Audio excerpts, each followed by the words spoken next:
Welcome back to the hottest marriage show that's coming to an end. It's I, John D.N., Kanika. a.k.a.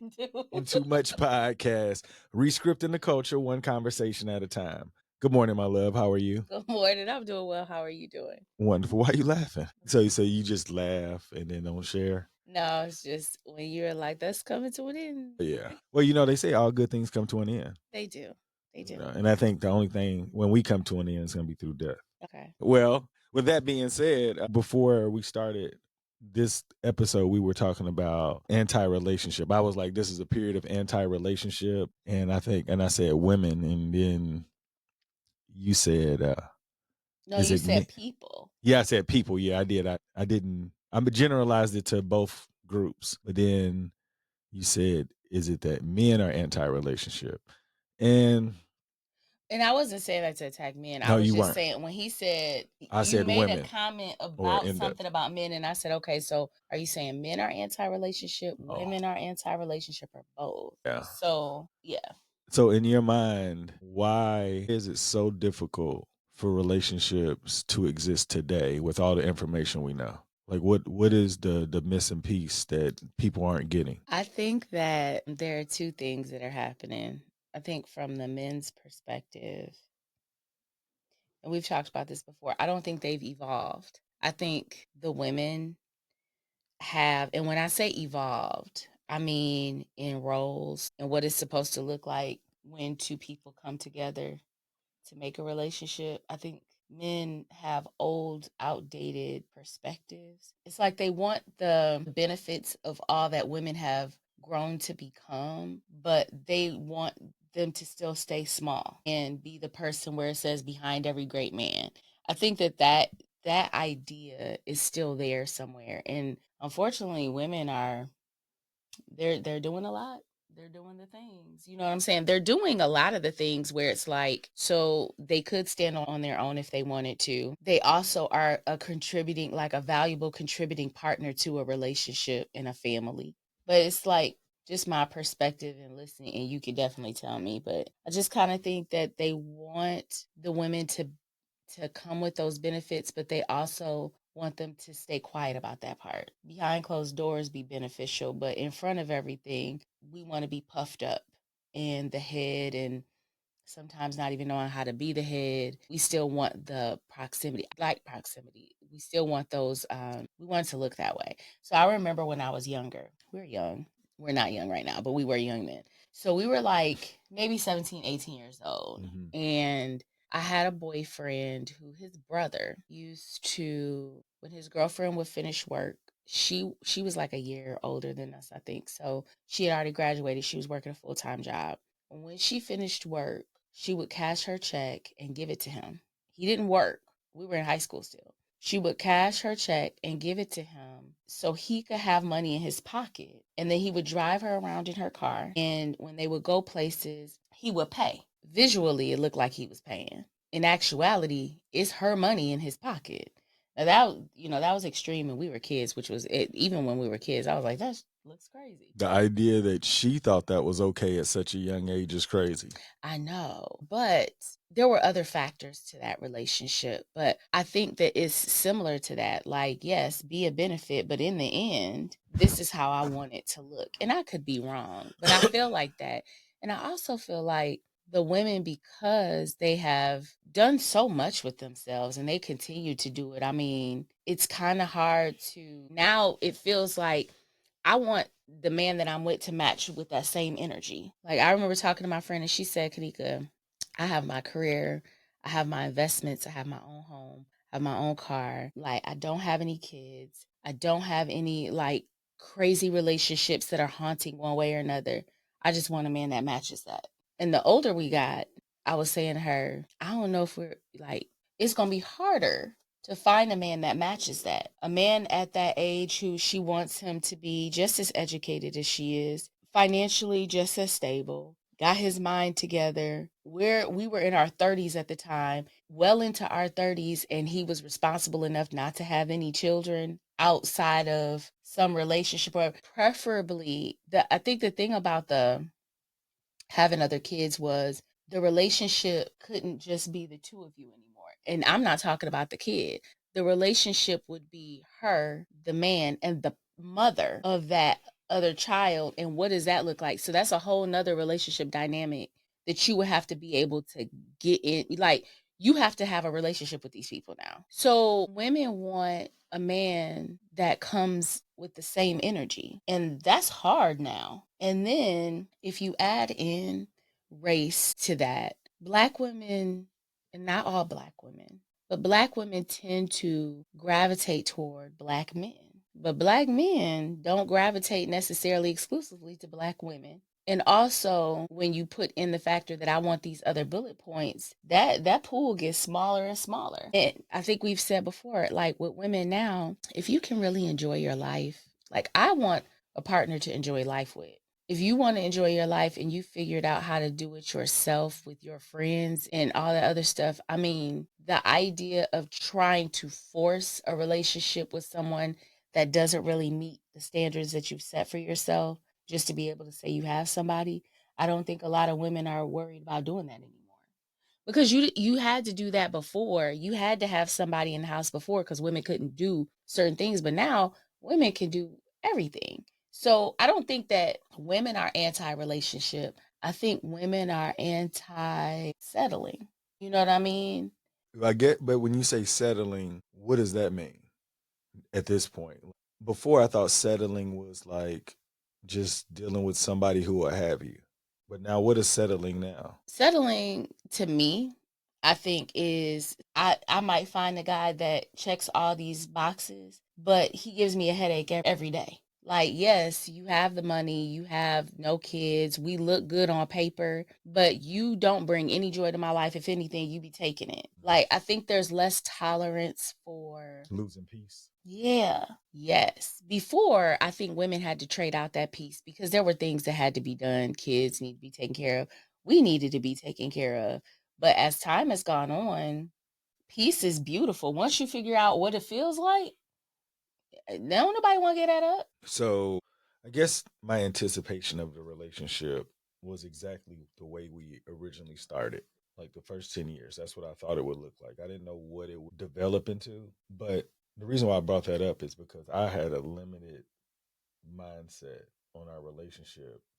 And I remember when you left Abu Dhabi, when y'all transitioned back, and I was on the clock for the most part. But I remember you saying, or after we recovered, as far as our relationship, where we was like working toward, you said that I didn't want to go through that to get here. Mm-hmm. And Oh, yes. I know. And to me, I couldn't understand why not, because I was the happiest I'd ever been. And I didn't get hurt in the process, you know. But in my head, all I could see was like I was no longer in a growth mindset. You couldn't see what I was seeing because I had never done it before. So in my head, our relationship was going to continue to grow at a rate where you're going to be like, this is what he was trying to show me. Because even when said that, you was like, I didn't have to go through this to get through here.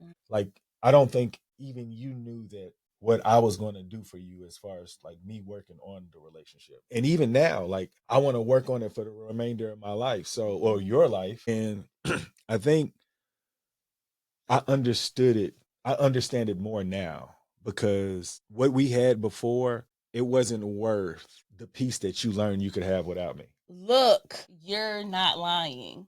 I understand that. But I didn't know either. Growing up and seeing the marriages that I've seen, it's funny. I was just talking to a friend about how many different marriages, divorces, remarriages, and what have you, I've seen in my family across many cousins. And that is like, I've seen a lot of hurt. And to me, the messaging is you're going to hurt. But I don't really understand why I have to like I understand that there are going to be arguments and growing pains, but some stuff is just unnecessary. And when we left and it was just me and the kids, it was crazy because it was at the perfect time because not long after we moved back, we had the pandemic, and then we were kind of shut in rooms in homes, kind of waiting for what are we supposed to be doing next? And you were doing your own growing, sitting in the rooms by yourself. But I was too. And when I say for a quieter person, I'm not naturally just a quieter person, but I do match whatever is going on. I complement whatever's going on. If there's somebody who's really loud and outgoing around me, I fall back. If it's quiet, then I kind of come out a little bit more. And with John is very outgoing. He's very loud, attention grabbing. And so I wasn't. But that meant that most of the places that I was with you, it was loud and there was a lot going on and it was people and there was a lot. So when we had that time to be quiet, it was like, oh. And then when he and I would get into arguments, we're like on the phone talking to each other, blah, blah, blah. Arguments that I used to feel like, why are we even talking about? Like this is not necessary. It's not necessary. Then I could just stop the conversation. And he would be like, sending the little message, you record the message and then, so he'll send a message and I just won't look at it anymore for the night. I'm not going to do that. I'm about to go relax. I'm about to go do whatever. And I learned how wonderful it felt to be able to like determine that. You know what I mean? Be able to, I could shut off. And then I realized what it was like when people are single. Like they don't want to deal with nobody anymore. They just don't. I, of course, wanted to deal with you, but not in the moments like the, sometimes the conversations were just, it was just too much. And being able to know that there could be like days I could have good days and be relaxed and laugh and smile and not like get to a point where it's the silent treatment type of thing going on. It really did feel good. So when you came back, I was a little rough around the edges when he came back. Because when he came back, he was like, hey, so unpause. We about to, and I was like, no, I don't have to deal with that. So there was a lot more pushback or even me not engaging as much. Like as soon as stuff would start to, I'd be like, oh, okay. I was mean at one point. You were, but she deserved to be it. I was in my head. It wasn't like I didn't look for like anybody I needed to talk to or anything. I was like, I made her like this. So if you really want her to love you again, you have to let her let all of it out and you still be the same person that you said you were going to become when she comes out of it, because she'll remember those moments where she wasn't her best self, but she knows that you were trying. So to me, I was like, I was willing to go until for however long. I think I could have been beat up for the remainder of my life just to stay with you. Well, I wouldn't have wanted that. I know you wouldn't have, but I'm saying you weren't like this before me. Yeah. You weren't like this during me. You became like this because of me. Yeah. So that was just me saying I'm willing to repair what I did. It's funny because I remember one time you had a conversation with somebody and they spoke so favorably about this woman. And then after time, like they broke it off or whatever, and he wasn't talking as favorably about her anymore. And you said, but what did you do? Like, cause she was this. And now all of a sudden, it was like, what did you do to create that? And I don't know if the person ever acknowledged that, okay, maybe. He said he got some areas. Yeah, because in my head, it's like we come and we want to give you guys the best version of ourselves. And I often feel like we come in very unguarded, like giving a lot of ourselves and it's very trusting. And once men or the partner starts taking advantage or thinking that that's the expectation, you're supposed to be like that, that's how you always are. Yeah, I don't have to be that way. I'm that way because I want that for you. Like this is me at my happiest and I want to share me at my happiest with you. But if you want me to be a monster, I could become one. If you press the right buttons and hit ABABXOXO. But I didn't know I was creating a monster. I know. It wasn't like I was like trying to get out of it or anything. Like I had like I remember just with you saying that. I was like, I would have never married this person. Oh, that one really got me. He was like, if I'd have known you would have turned out like this, I would have never married you. I was like, in my head, I was thinking, sir. But I don't think I was mean to you. You were hit, copy, delete, and you weren't repeat, agreed. Okay. Yeah, I believe you, but my point is that was like, oh my God, who is this person? And that was like the beginning. Like I look at it, and that was when we just. That was before I came back here. I know. Yeah, it had gotten, and then by the time he came back here, it was kind of like he was really trying to be vulnerable. He would get upset about things and try to talk to me about it, and I was like, "This, okay? You gonna we're crying about this now, or is this like that dude, man? I understand that the smallest, it's the change in the tone, it's the choice of words, but you can make somebody want to run their head into a wall just by the way you talk to them. But I became very dismissive, and I felt like, back to what you were saying, I don't think I should have had to go through all of that to get this. A lot of times people would tell women that you have to have that hard time in order to get to this other part. And I think Black women, we hear that a lot. Why do we have to be traumatized in order to make it to the other side? So who's pledging us? Trying to get us. No, but that's y'all lack of information of what a man is supposed to bring to the table. Yeah, but if all the men that are in our lives and around us and with people, that's the reason why you got to go through it, dragging around the same little raggedy table with a messed up leg. So we're thinking, but when y'all come in and you look like you have all intentions of being great too. We think because we only know what we know. Yeah, it's unsettling. Answer this. Okay. If there was a playbook of how I got here and our parents taught us this, would men be different? If there was a playbook about how I as a man got to this point, because there's something missing where you said women shouldn't have to go through what you went through, but who's teaching it so that women don't go through it? I know. That's what I'm saying. Like when I say you had to go through it, because I didn't do it on purpose. I know, but it requires free thinking. You did not pursue the consequences on purpose, but the actions were on purpose. The impact I was just not like now. Everything I did, I thought I was supposed to be doing. So, this is the thing. When you say I didn't do it on purpose, I didn't do it for you to feel that way. That never came across my mind that you would feel the way that you did. So the actual impact was not what you did. I had purpose, yes, correct. The actions that led was to yeah, for sure. They were on purpose. They were on purpose. Absolutely. Okay. So, and I get that, and I get that. I get it. And I think that it's important to make that distinction. When you say I didn't do it on purpose, you say that a lot, but it's important to he did the action on purpose, but the impact wasn't on purpose. So good clarification. Yeah. So when you said, I don't think that you guys, I don't think that, I know that your playbook wasn't awesome and amazing. I know, but I think it requires free thinking men at this point. I think it requires free thinking men that have that sense of discernment when they're looking at the relationships around them and feeling like that don't feel right.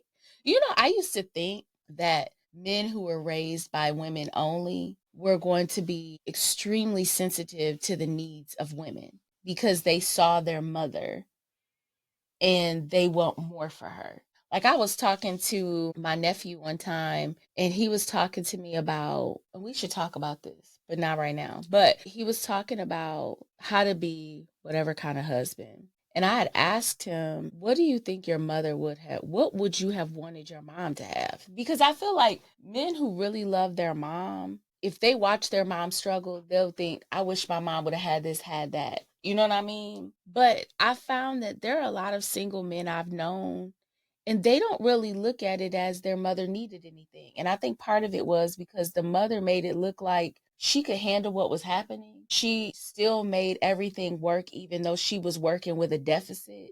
And they don't think about how she might have been better helped because she made it look. So when men look at who they want to be for their women, I'm thinking generally men, they have this loyalist idea for their mother, then they'll be like, if I would have wanted my mom to have this kind of love, I feel like they would be more likely to want to give that kind of love. But my theories are disproven every day. And no, so, but like when you say that though, like I remember, there's several factors that play a role why a man doesn't mature in that area, and typically you can say that the absence of a man in the household would make them develop this idea, but is blind. They can only say, I don't want my mother to struggle like this, or they don't know how she feel. Like, you know, they say mothers are strong. They don't know she's hurting on the inside. They don't know that that relationship was supposed to work and she has to get over it. She has to, like, she can't talk to them about it. So, and you know, like, it takes a different kind of mother to be able to share pain like that, where a kid is not going to understand that anyway. You know, so Yeah, and I think it also is a different. Oh, I'm sorry for no, interrupting. go. I just say, I'm just saying, like, as young men, there's some teaching or modeling that has to be done, and we can't just assume the lack of something or to watch somebody suffer that I'm supposed to, like, get growth in the area of how to make sure that doesn't happen again. It's still limited. You're like, I don't want you to feel this way, but I have no idea how to prevent you from feeling this way. Does that make sense? Yeah, it does. So that's one. Yeah. You don't. Yeah, it's like you don't have the words for it. You don't have the understanding of it because you don't know. I get it. I get that part too. But yeah, I'd hoped that I don't know. I think that men need to be the way that that's going to have to turn around in the idea of creating this playbook. It's going to have to happen with men who think freely and they don't pick up what the old guard is trying to put down on them. Like they're thinking for themselves about how they want to love someone and how they want to respect somebody and fair exchange. And when people talk about bringing something to the table, what does that look like in 2025 and beyond? Because this ain't 1955 up in this mug. It isn't. So the anti-relationship, I think, is a disconnect of what's supposed to be brought to the table. Like, if you think this is what's supposed to be brought to the table and a person actually does it, what is the potentiality of it actually working? Because you guys still, like, I don't care, soulmate or not, there's some work that you have to do to get to know a person. And this person could be your person, but you're not willing to put in the necessary work because you feel a certain way, or you're like, I'm not supposed to feel this way. But if you're not getting counseling, therapy together, like if you're not, like, reading, like, how to become better, you're just hoping that you guys are going to figure it out without any help. And like you said, like, your experience of divorces in your family alone has given you this idea of how much work, or and like why are we not doing well in marriages? And you know, I've been, like I said in previous episodes, I've been in so many different weddings, and more than half for sure are not in together. What was it? And I feel like now we're at this age where we can really give valuable feedback to prevent another generation to go through what we learned, or we're learning, you know. Yeah, I think that we've like we talk y'all to death, but we talk our kids to death too. And I think that they have an understanding. I mean, because we're honest. Like we have said to them before, if we knew back then, we probably wouldn't have been together. We said there were questions we should have asked that probably would have changed the outcome. We've said those things and we said this is what you need to look for, what you need to and with work, it can always be a great opportunity, like a great partnership. But sometimes there's heavy lifting that we shouldn't have had to do. Like if we would have known what we know now, and we would have been mindful enough to say we need to get some counseling beforehand. And not just that marriage counseling thing, that's another thing. That's another day. So remind me of marriage counseling, but counseling for yourself. Like the day I met John, not the day, the first real conversation I had with John, he told me about his upbringing. Now, that all should have been something that therapy wise you worked on because that ended up playing out a lot in our marriage. Different pieces.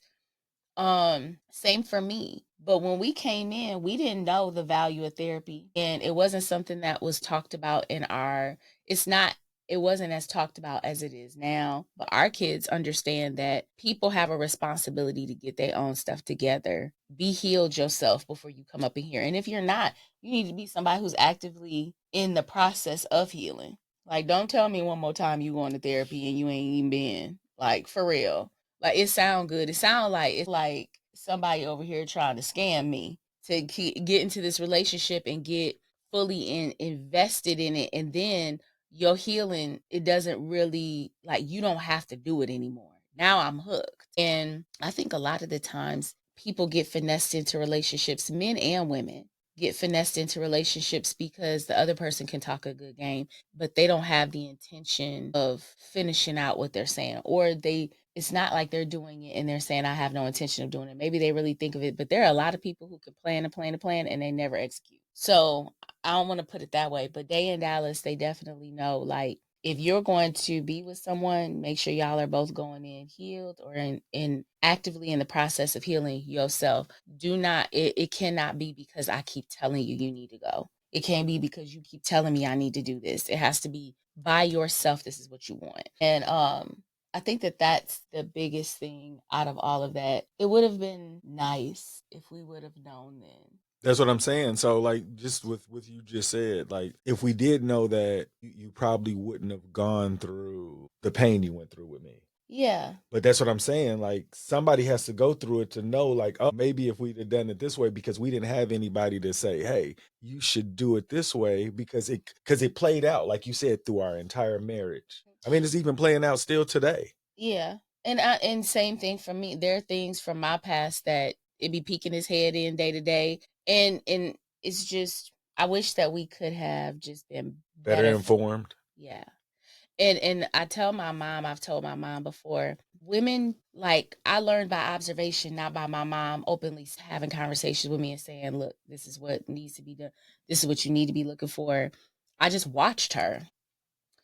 And I changed that with Day because now I talk and I'm very, very open and honest. And I think that that is something that we probably, it's not enough for us to learn. It has to be that we also spread the message. And I don't think enough people are communicating the message. There's a whole bunch of people communicating the bull and like continuously, but women should not have to be broken down to rubble in order for it to get to the point where the man is like, this is a good woman, let me be good for her after however many years, and then all of a sudden she ain't even her no more. You know what I'm saying? You got a whole different one with you at this point. And flip it the other way, like, because women carry a lot of trauma. They do. And sometimes, like, I've heard men say, look, I'm not him, so don't make me have to pay for something that he did. That's the same way. Don't go in there traumatizing that man. If you still dealing with this other man, or even if you're still dealing with the kickback of all the things, the consequences of this relationship with this man, don't bring some other man into it and then make him have to answer for it or try to love you hard enough so that you can get past it. Your responsibility is to heal in order to be a better person for yourself and then for your partner. Like, I don't believe in loving people out of their trauma. When I was younger, I didn't understand the impact of it, and so I would have said, yeah, absolutely. But now at this age, knowing how I take on other people's emotions, and then knowing that while you're trying to learn how to be more healthy in the way you deal with your partner, and your partner learn how to be more healthy and how to deal with you, your kids are watching all of that. And you want them to think about the end result of what they see when they're, 12, 13, 14, but they remember the stuff when they were 4, 5, and 6. So when they see the progression, they're picking up little pieces of that. All that stuff is getting deposited into them, and then they're carrying it into other relationships, other people's lives. And the idea of, not in this relationship, I've been in previous relationships that were physically and emotionally abusive. And the idea of having had a child in those relationships and then trying to find my way out of that, and then thinking of the men who I was in the relationships with and how they got that way, like, I don't want to be a part of that. I don't want, like, we're constantly polluting every new generation of kids and how they love because we are not willing to do the real work to kind of to heal ourselves and do better, men and women. Because oftentimes we talk about how men are going to hurt women, but women, there's some hurtful women. I've seen some destructive women in my life dealing with men in my life. I'm telling you. When you and this is the reason why we're talking about anti-relationship, talk about women, how did they get that way? Like, they were compromised to some capacity at an early age for them to become so destructive. Oh yeah, just like the men. I know, Yeah. but I think it starts out from the ignorance of man that hindered the woman. The woman is just responding to whatever happened to them. Like, they become this person. Men don't. They're already who they are. Like a woman can make them better or whatnot, but a man without a woman is just a man. Like, you know, if they work on things, they can. But in a relationship, there's a ceiling, I think. And I feel like whatever this man says, the woman has to agree with. And over the course of time, the woman typically gets fed up because they want more. And the man was like, "You married me for this person," and they move on. So then there's to go with the comparing. Like they didn't get over this relationship, and now they're saying this. So to me, I think over the course of time, women are scorned because the men they didn't get what they thought the relationship was supposed to bring. Well, and I don't think that it's just now. I do agree with the fact there are a lot of times that we'll talk and John will be like, the man, the man, the man, the man, the man. The man does set a tone in a lot of things of how things are going to go. They have a lot of power, but I think that there are women who are also they're destroyed by their mothers. They could be destroyed by their fathers. The lack They could of be one, the lack of a mother. a father. Yeah, there's some fathers that be in the house every day No, destroying people no, piece no, I by get, but piece. you have a better chance of getting a balanced kid with both parents in the house versus one. And I'm not saying it's healthy to keep both. That should have been dealt with in the beginning of the relationship. They should have never got together. But after you are in the house, it's still better to have both because there's a potential part that they could start learning and growing. But if one of them's gone, the relationship's over and the kid is just a product of a broken family. Well, I would rather the child like I and that's one of the things that we could disagree on because I agree that a lot of times the kids are better when they have that balanced view of what the two partners coming together and raising kids. I think that a lot of times they could benefit from that. But if you are not someone who knows the A, B's, and C's about being a parent, you could do just as much damage being in the house. But that's what I'm saying. You could do more damage being in the house than if you weren't. No, they shouldn't be. They shouldn't have had kids. Yes, but what I'm saying is if we get past that, they don't have the kid. They don't have the kids. And so since they've had the kids, now let's look at it. Some people, you shouldn't be nobody's parent. And so that child being constantly exposed to you and your nonsense every day, just because you are one of two in the house, doesn't mean that that's benefiting that child. Sometimes removing that toxic piece is the better choice. And I know you don't agree. We've talked about this. Like you're distracted. Like we're trying to prevent those things from even occurring. But I don't want to put this whole value on two-parent households. Like when they talk about two-parent households, they're talking about two actual people who are being parents and modeling for these kids. I would rather be happy separated than be in a house and constantly reflecting unhealthy behaviors, because when they leave us, kids only got, like, when you think about, I'm 45 now, and a little over a third of my life is spent directly under my parents. Well, that's not true because I stayed with my parents till I was 23.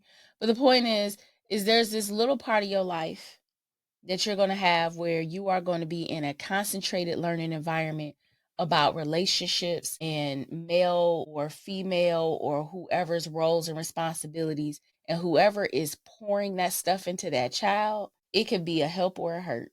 And I'm not going to act like everybody who is able to ejaculate semen, everybody who is able to carry a child should be somebody who is with these kids unsupervised and educating them on the roles and the ways of being a husband, wife, man, woman, human being. Some of these people should not. So then you're going to double up with two horrible people. I don't know about that. In a perfect world, I know that it's not a perfect world. And I know that these things are going to happen where different people are going to be in the household, and maybe it's one, maybe it's two.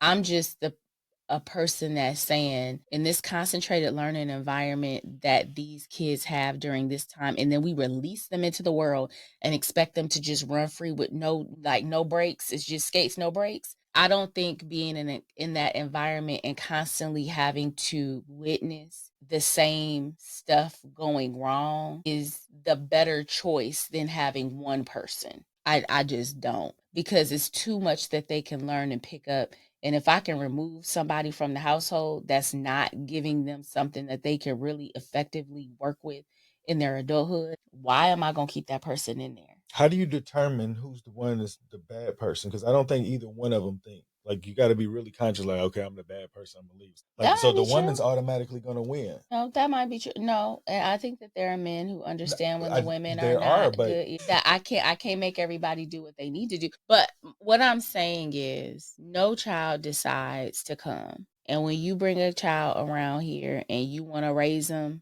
like I pray that people will have the sensibility to want to reflect the best things for their kids. But I worked in social work. I worked in foster care, and I know they don't. It's not always 100%. And I know there are other factors that influence it, going back to their what they've seen at home. And when I was saying with women and with men are not just traumatized. It's not all about the dad. Sometimes boys and girls are traumatized by their mom. Sometimes they're traumatized by their dad. Sometimes they're traumatized by a partner. So I don't want to just put it on all of the bad experiences that people are walking around with are because of a partner they had. It's not. It's a culmination of everybody. And so if you're going to, like when you said if it's the man's fault, he gonna have to do this, he gonna have to do that. What if he like lovingly wanted to be with this woman? She looks the part, but she carrying all this stuff from her childhood and how she wasn't good enough or what have you, and he got to fight that fight. You know yeah, what I mean? Everybody. that's what I'm saying. Like they have to be better. They have to do a better job of picking a partner. But that's what I'm saying. Like if you don't do that, you got to deal with all these other heartaches. If you do not put the time in on trying to figure out who you're gonna be with, you're supposed to go through that roller coaster of like possible bad decision making. If you excuse me, you have to make a better or make a more intentional effort of who you want to do this journey with. If you don't do that research, everything that you name has a more likelihood chance of happening. Yeah. So, like talking about those things that can happen, I mean, you just go outside and just pick a random person, you don't do that research, then it's a chance that you gonna feel that way. And I'm not saying that if somebody has had a hard life coming up or they don't necessarily know, well, they don't necessarily see everything the way you do of how a husband or a wife should be. I'm not saying abandon the idea of being with them if you're interested or you feel connected to them. I'm just saying if I think that there has to be the standard that you're in the process of healing or you're healed. I believe that. I totally agree. I mean, if you're not, it's gonna be a tough journey. Yeah. And I don't believe that people should be hurt. Like you got to go through trauma to make it to the love you deserve. You have to believe that unless you do the research in the beginning. That's what I said. If you don't do the research in the beginning, you're going to go through this to get to the promised land, or you're not going to make it at all. That's all I'm saying. Like, if no person is particularly trying to create this trauma in the relationship, but you go through it, like, it's because the beginning part, Yeah. like you said, like when we had these conversations, when I tell you my childhood, that should have been a red flag. Like, man, maybe I shouldn't be dealing with this guy because I don't want to go through that. Yeah. And he's not into therapy. You make those decisions in the beginning. And then I'm out there trying to buy some red clothes to match that red flag because we was gonna be together. Without a doubt. When I started loving him, I was like, we gonna be together. And see, In my with red that being shoes. said, she was already distracted from whatever reasons. I was. And that's why she had to go through what she went through because Absolutely. I I didn't even know I came from that. Like I didn't know I could become whatever I was to be able to cause that. Yeah. Yeah, so that's what, like, like I told you, I don't want anybody to ever go through that because it's not fair. It's But not. the lack of guidance, the lack of information, and having somebody who's head over heels in love with you will get you here. Yeah. And then, being awesome and amazing, even in your trauma and being mean, but he love you, then, we're still here. So it's okay. Yes. Well, like Yeah. even though when you, like I said, that mean part, you were mean. But and like I said, Hey. there are moments you're still mean. But again, I'm telling you in the beginning you weren't. So I was like, I had to create this mean person. Or you was just so in love with me that you just could you didn't want to be mean. It's like he'll leave me if he find out how mean I really am. No, I'm not mean though, but I can be mean. I know. And yes, I recognize that more so because I don't want to be the mean old lady. So I recognize that I can be mean. But and that's another thing that I don't mean for it to be that way. It's like you pledge me, I pledge you. So now that brother be in here online. no, I hope you don't feel like you online, honey. No, I mean, look, no, I don't feel like that anymore. Okay, But when I okay. look back, when I first got back, yeah, like I didn't know how long it was gonna last. But like I said, it didn't matter to me. Like I wasn't. I feel like I was closer to not becoming a teacher again before leaving you. Get in that classroom, sir. Yeah, but yes, I hear you. for sure. I really do appreciate you sharing a few things. It kind of gave me more understanding of how we got here and how strongly you felt about you shouldn't have to go through all of this and you shouldn't have. But there's some things that you okay, this is we'll end on this, but if women don't want to go through that process, they have to make sure that they're not, what is it, like you were head over heels with being with this idea without doing your research, because everybody does not deserve the love that you can give without proper vetting. Because if you're not vetting this person to make sure that they deserve you, you could end up in a world of hurt where it's going to make you a different person. And the next person, if you're not getting therapy, it's going to feel that pain somehow, or you're just going to become a different person and less likely for you to give that love again because you didn't like how you felt from doing it the first time. So keep that in mind. Even men, I know you guys will look at a woman and be like, oh, I'll marry her. That's so ignorant. Like, I don't care how fine she looks, what she has. If you have not spoken to her and had a legitimate conversation, you are immature when it comes to the idea of being in a relationship. And I'm saying it like just because I remember being this person too. Like I married Halle Berry. Like I ain't never had a conversation with that woman, and she could have been loony or something. But in my head, she's pretty enough. That's enough for me to be distracted. That's crazy and absurd. You want to talk to a person to make sure that y'all are aligned. And if you are not aligned, you're just having fun. And somebody's gonna get hurt when you're having fun and everybody's not playing the same game. Anybody want to give a shout out before we get out of here? I want to give a shout out to our daughter. Our daughter will be graduating in like a week and a half, a little more than a week and a half. And this is prom weekend. Really excited for her next stage of life. Shout out to Day Kennedy Lewis, because she did really well academically. She participated in her last year in sports, and she did really well. She showed growth, and she's excited about going to college. Shout out to Day. Make today better than yesterday. Don't worry about anything you can't control. GATA. Get after that action, or that action will get after you. Be great on purpose. Boom.